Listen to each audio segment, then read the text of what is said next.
हे मेघनाथ, सुनो।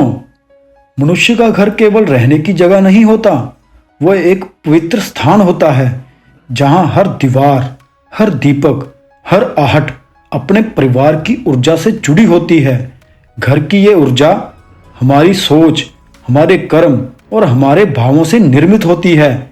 इसलिए इस स्थान को स्वच्छ और पवित्र बनाए रखना सबसे बड़ा धर्म है। परंतु जब तुम किसी ऐसे बच्चे को अपने घर में रहने देते हो जिसके माता पिता तुम्हारे प्रति ईर्ष्या या द्वेष रखते हैं, तब तुम अनजाने में अपने घर की शांति को भंग कर देते हो। वो बच्चा भले मासूम हो, लेकिन वो अपने घर की ऊर्जा लेकर चलता है, और अगर उस घर में जलन या द्वेष है तो वो नकारात्मक शक्ति तुम्हारे द्वार तक पहुंचती है। हर घर की अपनी एक अदृश्य तरंग होती है। कुछ घरों में प्रेम और सद्भाव की तरंगें उठती हैं, तो कुछ घरों में ईर्ष्या, तृष्णा और कलह की। जब किसी ऐसे घर का बच्चा तुम्हारे घर में आता है जहां का वातावरण भारी और ईर्ष्यालु है, तो वो अपने साथ वही कंपन लेकर आता है। धीरे धीरे तुम्हारे घर की सकारात्मक शक्ति कमजोर होने लगती है। बिना तुम्हारे जाने ये संसार केवल दिखाई देने वाली वस्तुओं से नहीं, बल्कि ऊर्जा से संचालित होता है। जिसका मन जैसा होता है, उसका प्रभाव वैसा ही फैलता है। खुश व्यक्ति का घर उजाला फैलाता है, ईर्ष्यालु व्यक्ति का घर अंधकार, और उस अंधकार का एक छोटा अंश भी जब तुम्हारे घर में प्रवेश करता है तो तुम्हारे सुख के दीपक की लौट डगमगाने लगती है।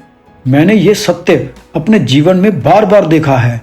लोग सोचते हैं कि बुराई कर्म से आती है, परंतु बुराई कई बार केवल संग से भी आती है। जो तुम्हारे प्रति द्वेष रखता है, उसका बच्चा भी अनजाने में उस द्वेष की लहर तुम्हारे घर में छोड़ जाता है।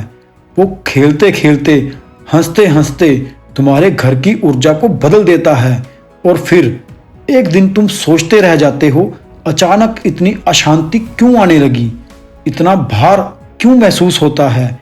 हे पुत्र, ये समझो, अतिथि तभी देवता होता है जब उसका मन पवित्र हो। हर आने वाला देवता नहीं होता। कुछ लोग और उनके घर अपने भीतर ऐसी ऊर्जा रखते हैं जो दूसरों के सुख को सहन नहीं कर पाते, और वही भावना जब तुम्हारे द्वार से भीतर प्रवेश करती है तो तुम्हारी उन्नति में बाधा बन जाती है। इसलिए हे मेघनाथ, अपने घर के द्वार को केवल ताले से नहीं, विवेक से सुरक्षित रखो। जैसे मंदिर में कोई अपवित्र वस्तु नहीं ले जाई जाती, वैसे ही अपने घर में भी किसी अपवित्र भावना का प्रवेश ना होने दो।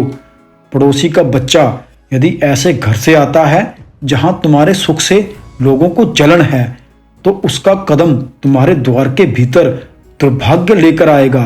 वो चाहे मासूम हो, लेकिन उसके साथ जो ऊर्जा आती है वो मासूम नहीं होती। घर को स्वच्छ रखना केवल झाड़ू पोछे से नहीं होता, उसकी ऊर्जा को भी शुद्ध रखना पड़ता है।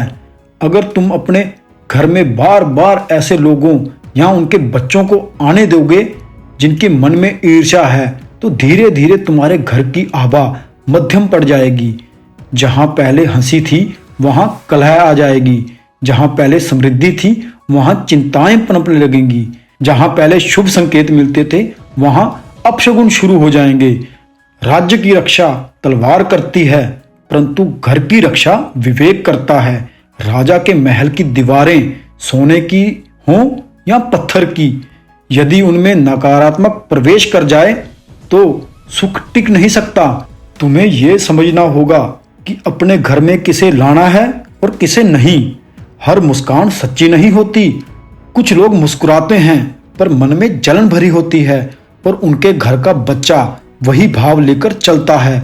इसलिए पड़ोसी के बच्चे को अपने घर में कभी मत लाना यदि उसके घर में तुम्हारे प्रति द्वेष या ईर्ष्या हो, क्योंकि वो अपने साथ वही नकारात्मकता लाएगा जो उसके माता पिता ने पाली है, और वह ऊर्जा तुम्हारे परिवार की शांति को धीरे धीरे खा जाएगी। ये कोई अंधविश्वास नहीं, यह जीवन का अनुभव है। जिस घर की ऊर्जा शुद्ध रहती है वहां लक्ष्मी का वास होता है, वहां प्रेम बढ़ता है, वहां सफलता बनी रहती है। पर जिस घर में नकारात्मकता प्रवेश कर जाए, वहां ना मंदिर टिकता है, ना दीपक जलता है और ना शांति रहती है। ये बात सदा याद रखना, घर की रक्षा करने वाला केवल पहरेदार नहीं बल्कि समझदार भी होना चाहिए। अपने द्वार को सजग रखो, अपने घर की मर्यादा को सुरक्षित रखो, क्योंकि जब नकारात्मकता एक बार भीतर आ जाती है तो उसे निकालने में वर्षों लग जाते हैं और तब तक सुख और शांति दोनों दूर चले जाते हैं। ये बात हृदय में उतार लो। घर की ऊर्जा ही घर की आत्मा है, उसे दूषित मत होने दो, चाहे कोई कितना भी निकट क्यों ना लगे, क्योंकि जहां ऊर्जा असंतुलित हो जाए वहां भाग्य भी नहीं टिकता। यही मेरा अनुभव है।